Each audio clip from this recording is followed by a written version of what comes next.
Every time a new system gets emulated at the Internet Archive, it's a cause for celebration.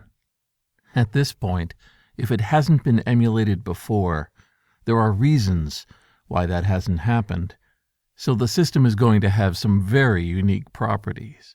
Such was the case with the newest system, the ZX-81. And what it represented and how we did it is pretty intense indeed. This is Jason Scott Talks His Way Out of It, a podcast about technology, history, and getting myself out of debt. Thanks to Daniel Boyd, Eric Vitello, and the hundreds of other supporters on Patreon and elsewhere who have been supporting me and helping me get out of debt. Let's start with the ZX-81 itself. In America, it was called the Timex Sinclair 1000. This, objectively, was an inexpensive machine. You could buy it for under $100 American, and you could buy it even more cheaply as a self-assembling kit, where the parts would come inside of envelopes and you would carefully solder them together to make your home computer. I have a strong memory of seeing this machine in a store at the mall, and it was right next to an Atari 400, and even at that point, I felt, why? Why would you choose that little black machine over this piece of Beige Beauty next to it? Nearly every point of data related to the ZX-81 disappoints. It came with 1K of memory. It came with a keyboard that was a single membrane, where each key was smaller than your finger, and every key had multiple meanings and functions depending on what buttons you pressed beforehand or during. To expand the ZX-81's minimal memory, you could buy a Rampack, which would hang off of the back and, frankly, didn't attach very well at all. Enough that when I started to make noise about emulating the ZX-81 in the archive system, so many people came forward to talk about Rampack Wobble with the hard laugh of a tired and fatigued warrior looking back. Most of the emulation at the archive comes as a result of MAME and whatever machines it's supporting and whatever new ones it starts to support. There are an entire range of machines going back into the past that I chose not to add to our system, and the reasons varied. Either MAME itself didn't think the support was complete, or the program required all sorts of special tricks just to run, and I wasn't sure if the audiences were prepared to make themselves go through hoops just to make a machine run. In emulation, and especially presenting emulation, you are constantly trying to balance between the reality of how everything worked and the ease that everyone expects in the modern era. Turning a 10-step process into a single button on an Internet Archive item usually means that people who would never take the time to try this software will at least give it a shot. The folks for whom these programs represent childhood memory or cherished stories of youth, they'll go through anything to get back to what they remember.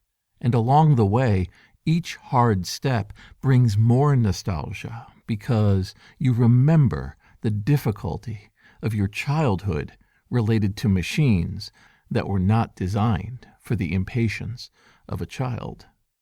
The ZX-81 had a cassette interface, which meant a tape would be put into a tape machine, you would prepare it for the signal coming, and then you would press play on the cassette player while it read it into memory, and then executed it. What this meant, in reality, was after pressing play, you could wait 5 or 7 minutes for your very simple program to boot up, and sometimes it wouldn't run at all. You had to type run and hope for the best. In the ZX-81 world, this appears to be the spell that drew a certain kind of person in, and it was a siren song and it was a siren song, meaning that what was at the end was going to be something very special. It all started when somebody commented to me that we weren't supporting the ZX-81, and was there any particular reason why we weren't? I said I wasn't sure. I went over and looked at it, and I found exactly why I must have thrown up my hands 5 or 6 years ago. The fact that you had to type in a variety of keys and then press scroll lock and F2 and wait till just the right time to run the program meant I didn't want to dump that on anybody. When we supported the Commodore 64 with Vice, we had done some modifications, so it was possible to have all of that done for you. The machine would start up, look for the cassette, do all of the loading, and then start the program. You didn't have to do anything but wait patiently. In fact, with the Commodore 64, there was an additional set of rewards for sitting through the cassette loading. Many of these programs, especially the professional ones, would have preload programs that would come in very quickly and give you little shows or games to play while the rest of it loaded from cassette. With the ZX-81 rocking no sound, text only, and having no auto run in sight, I must have just given up. But something had clicked with the Commodore 64, and as I looked closer, I figured, why not give it a shot? What followed after that was about 8 days of work. Finding programs for the ZX-81 wasn't difficult. We had many packs of them, and I found a really convenient one with about 1,100 different programs, ranging from games and applications to demos and education. It was a full gamut, if not the full library, enough that you would get a pretty good sense of what the ZX-81 was about. Translating the unusual keyboard and then typing in the commands into a ZX-81 was another day of work, looking up old websites, finding out how people had given each other hints on how to do it within emulators, and it came down to this. You'd load up the ZX-81 until it was at the prompt. You would press the J key. This would be printed as load. Then you would type Shift-P. This produced a quote. You'd press Shift-P again, producing another quote, then press Enter. At that point, the system is trying to load from the cassette port, but there's nothing coming. You then have to press the scroll lock key. Yes, the scroll lock key. This would enact full keyboard mode, and then you would press F2, which was the MAME hotkey for press play on the loaded tape. At that point, the machine would start reading the signal from the non-existent virtual tape for anywhere between 1 and 7 minutes. At the end of that, nothing might happen. You would then have to type R for run and press Enter. Other times it would boot up by itself. Then you'd have the program.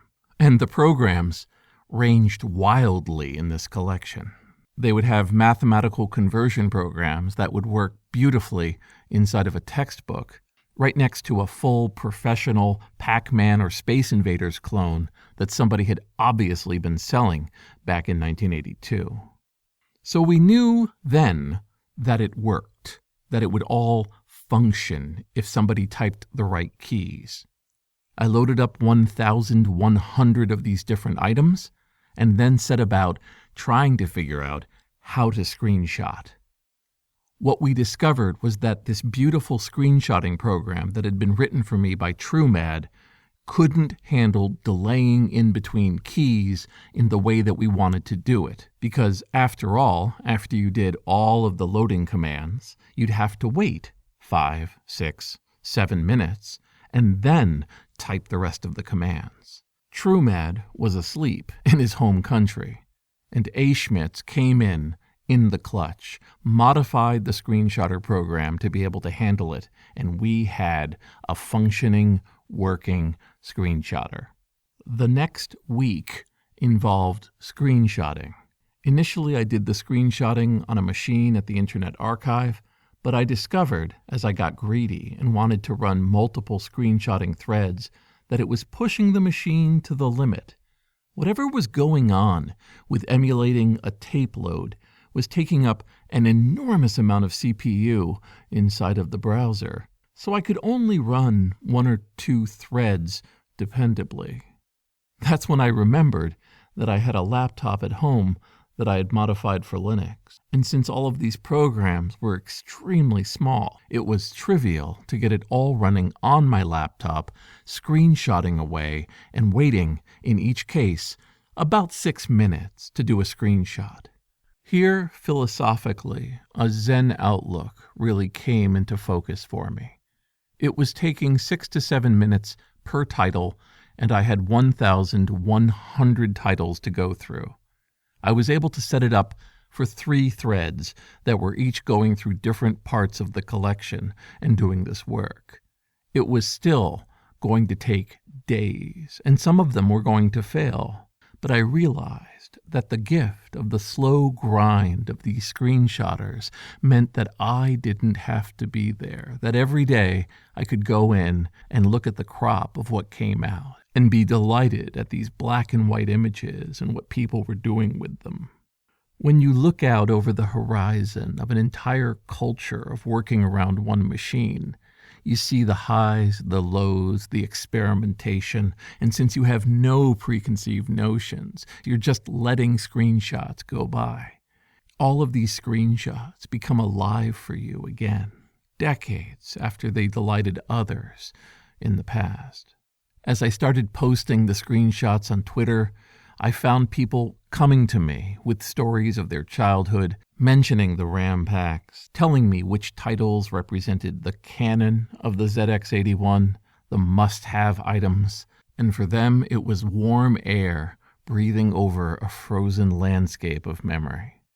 A week later, here we are, with ZX-81 programs, adventure games, video games, applications, educational titles, and beautiful small demonstrations of what the ZX-81 considered graphics, ready to go at the Internet Archive, each one with a warning paragraph from me telling you which keys to hit to boot it up. There are ways to have skipped that loading process, that multi-minute screeching of loading into memory, but multiple times people told me that having that get set off and then going for a cup of tea and waiting for it to boil and coming back with your program being ready was a critical part of the ZX-81 experience. And who am I to take that away from people? Completed for the moment, but never truly complete, we now have it all running, and I've begun a search to find all of the caches and descriptions and citations of ZX-81 programs on the net to make sure that we're not missing anything canonical, to bring new titles in, to make the library as deep as possible. Because, like so many others, this little black square with its odd flat keyboard that I laughed at as a child represents to an audience that I respect and care for as a literal piece of their heart. This is Jason Scott Talks His Way Out of It, thanks to James Bekoyanu, Mark Pilgrim, Peter Healy, Emilio Oliveira, Ernie Hershey, Michael Rubin, Matt Reynolds, Sean Kelly, and Anonymous, along with the hundreds of other supporters on Patreon and elsewhere who have been supporting me and helping me get out of debt.